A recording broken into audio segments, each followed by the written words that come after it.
изслабване и въобще за контрол върху теглото е: не си ли промениш начин на мислене и начин на живот, нищо няма да се промени в теб, каквото и да направиш. Така че това е ключа всъщност, промяна в начина на мислене, в начина на поведение, в начина на живот. И сега от тук вече възникват много конкретни митове, конкретни причини, които по разни вестници и списания може да ги намерите, като аз съм направил една програма сега, програма 49. Тя е как за 49 дена да отслабнете с 4,9%, с вероятност 94% да го направите това. И струва 94 евро. Или се връщат 49 на 100 от парите, ако не успеете. Тоест толкова съм убеден в ефективността на тази програма, че ви връщаме половината пари, ако не постигнете тези 4,9%. Това е идеята и игра на цифри малко. 4, 9, 9, 4. Но човек като си фиксира такива неща в глава, те действат подсъзнателно. И последните години има доста чисто психологически теории, подходи и програми за отслабване. Тоест никакъв контрол върху храненето в обичайния смисъл не се извършва, но се контролира, се променя мисленето, начина на поведение, начина на живот и се получава необратимо дългосрочно отслабване. Пробвали ли сте го вие? Да, преди 2 години останах с 10 кг. Защото трябваше да го експериментирам върху себе си. Бях 102, останах 91. В момента съм 105. По други причини. В смисъл ми е интересно да отслабвам. Между другото, много са интересни в ето тези модели. Да кажем, какви са светците в европейския модел и какви са светците в индийския и в китайския модел. Като ви кажат, примерно, Исус Христос си представят обикновено някакъв много плющов мъж, нали? Някъде забит на някакъв кръст. Това е европейската представа за светец. Това е много плющов. Ма така направо да бие на очеве, че ще падне, защото толкова е извисен духовно, че вече нищо в тялото му не е останало. Докато да сте виждали как изглежда Буда, той няма нищо общо с плющовост, въпреки това е идеал за човек в личните култури. И ако ние не се справим с тези демони, няма как нещо трудно да ни помогне. Единият демон е демон на лакомията. В най-общия смисъл на думата. Както примерно американската финансова криза преди 3 години и потечната, дойде от лакомия. Имаха си хората всичко. Кули, къщи, пари. Обаче той се казва, имам милион, защото да нямам 5. Значи, това вече е лакомия.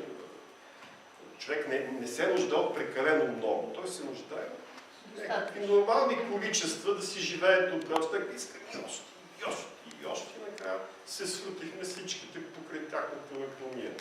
Именно на скоростта, на бързината. Ако живеем много забързан живот, няма начин да нямаме сериозни проблеми с храненето. Първо, нямаме време да седнем, да си направим хубаво ядене, да го зададем като хората с приятели. Второ, нямаме време да мислим много за тези неща, затова още по улицата взимаме нещо и лапаме. Нямаме време въобще да ядем, или ядем един път на ден, защото няма време. Нямаме време да помислим за себе си. Тоест, това е втория голям демон, демона на скоростта, на бързината. Третия голям демон е демона на самоотричането. Тоест, аз не приемам много неща в себе си. Аз не се обичам достатъчно. Искам нещо да унищожа в себе си. Не си харесвам дебелината, трябва да я разруша, трябва да я махна. Или пък не се обичам, не се уважавам достатъчно. Много хора, които имат проблеми с храненето, независимо от какви точно са проблемите, имат ниска самооценка. Тоест те малко се харесват, малко се уважават. Това е изключително силна гаранция. Тоест, ако имаш ниска самооценка, вероятността да си пълен и да имаш проблеми с храненето е много висока. Обратно, ако имаш висока самооценка или адекватна самооценка, вероятността да имаш филтрови проблеми точно сега да го направя, ще го почна за утре, имам по-важна работа, дай малко да полежа, да поспа и така нататък. И това са чисто психологически неща. Те не са веществени. Но това е дълбоката причина. Аз мисля, че вчера ви говорих, има една чудесна книга, когато храната е любов. Когато нямаш автентични, дълбоки, силни чувства и свързано с друг човек, храната е един от начините да компенсираш това. Особено при жените, така че емоционално хранене е изключително често срещано. Така, диета, той се фокусира върху яденето. Значи света е огромен, аз се фокусирам като в енергия върху яденето. И колкото повече искам да отслабвам, толкова повече го гледам това ядене и само за него мисля, в смисъл да не го ям или какво да ям. И когато започна прекалено много да мисля за хранене, аз започвам да се обсебвам от него. И то започва да става все по-важно за мен. И в момента, в който спра диетата, се отпущам и кажа, сега ще компенсирам, дето съм мъчил там известно време. Така че първият фактор всъщност е фокуса върху храненето. Ако ние се фокусираме върху нещо друго, върху емоция, спорт, удоволствие, пътуване, секс, каквото и те, и няма толкова да мислим за хранене и ще сме по-ефективни. Тоест, вместо да минимизираме, трябва да максимизираме нещо друго. На второ място, диетите създават стрес в хората. Те трябва да си реорганизират живота. Предимно там се казва не това, не това, не това. Тоест много нета има, това създава напрежение в хората, че трябва да се ограничават, че трябва нещо да не правят както са правили. Те са как ви си видите публиците разни хора, като тук не можеш да минеш, и от тук не можеш да минеш, от там не можеш, така аз идва, къде ще мина. Тоест самата ситуация почва да те напряга. А пък веднъж като получиш стрес, един от най-лесните механизми да компенсираш е да изядеш нещо, независимо от това. Тоест, чрез диети ние всъщност, освен че се фокусираме върху храната, се изстресираме.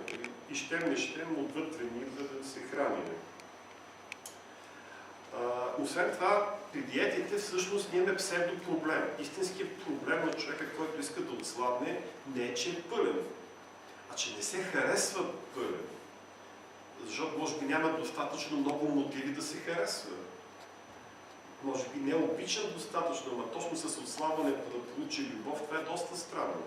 Това е като любов. Да работим с основния си проблем. Ако той е свързан с храненето, окей, в смисъл, искам да стана по-организиран, по-ефективен. Няма да видя сега, като искам път толкова да стана такъв и сега път да отслабна, защото това ще е тест, мога ли да съм организиран. Но ако аз се фиксирам върху самото ядене, това не е добра стратегия. Ако това е вид тест, проба да променя начина си на мислене, на поведение, начина на живот, но по-вероятно е тогава да отслабне и съответно да съм ефективен в промяна на храненето. Именно това е философията на wellness подхода. Не да вземеш едно парче, което и да е то, храна, движение, психика, щастие, а да вземеш всички неща в цялост, тогава те едно друго взаимно се подкрепят.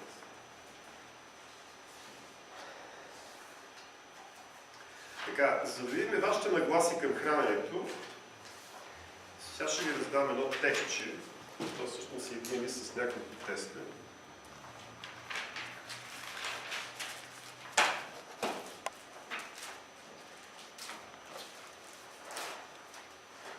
Там мерят психологическите аспекти на храненето. Повечето обаче системи, в момента действащи в психологията, са двумерни, т.е. по два критерия, а не по един единствен. Се отнасят хора, тогава се получават 4, 6, 8, 10 повече възможни типове хора. Защото тук хората са с ниски, средни и високи. Толкова мога да разделим. И то само по един критерий. Исторически, такива от две характеристики се появяват още при доста хилядолетия. Ето съм показал една такава система, тя е на 4000 години. Това е вавилонската система. Всъщност, вавилонците въвеждат кръгова система с 12 сектора. Не случайно и wireless има 12 сектора. 9 елементна система. Така наречената енаграма или аграма.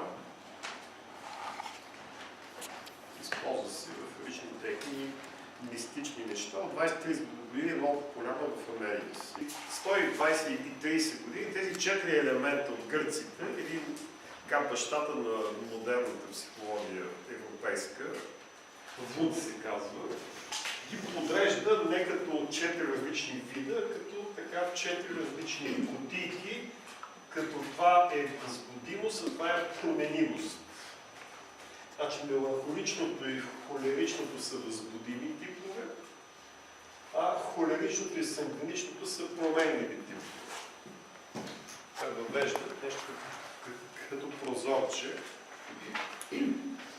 Един от учениците на Фройд и Юнг пък прави модел с 3 двойки. Мислене, чувстване, това са противоположни. Елостта на взаимодействието между хората от гледна точка на позиция на властта. Това е доминиращ човек, а това е подчинява се човек. Тоест, от това вие как преценявате себе си? Като доминиращи или като подчиняващи се? Искате да властите на другите или искате някой да ви дава съвет какво да правите? А това тук е, че сте топъл, излъчващ мекост човек и че сте студен, затворен и понякога и негативно мислиш към другите хора.